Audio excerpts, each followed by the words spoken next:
पिछले दिनों एक कारोबारी बंदे से मेरी मुलाकात हुई।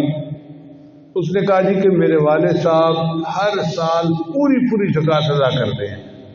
मैंने कहा फिर तो और बरकत होगी आपके काम में। कहने लगा अल्लाह ने इतनी बरकत दी कि हमारी सोचों से ज़्यादा। मैंने कहा मुझे कोई वाक़या सुनाए।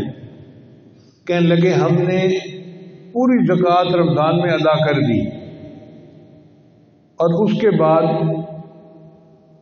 सिंध के अंदर तूफान आ गया, जैसे सैलाब आता है। तो कहने लगा कि जो DCO साहब थे ना, वो आए मेरे वाले साहब के पास और उन्हें कहने लगे कि देखें इस मौके पे हमें सिंध के लोगों के लिए कुछ इमदाद भेजनी है। भाई हम तो ज़कात का पूरा माल दे चुके हैं। उसने कहा जी ज़रूरत अब पड़ी है तो हम अब आपके पास आए हैं, आप कुछ ना कुछ करें।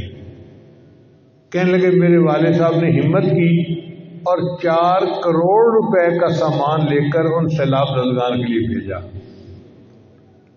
अब आप अंदाज़ा करें कि कितना बड़ा दिल अल्लाह ने उसको दिया होगा कि जिसने 4 करोड़ रुपए का सामान गरीबों में तकसीम किया। कहने लगे कि अभी 1 महीना नहीं गुजरा था, चीज़ों के रेट में तब्दीली हुई और जो खाम माल हमारे पास पड़ा हुआ था उस खाम माल में से हमें 40 करोड़ का फ़ायदा हो गया। 4 करोड़ दिए थे अल्लाह के रास्ते में, अल्लाह ने 10 गुना करके वो माल वापस पहुंचा दिया। मैंने अपनी ज़िंदगी में हज़ारों मरतबा इसको 10 गुना होकर वापस करके देखा है।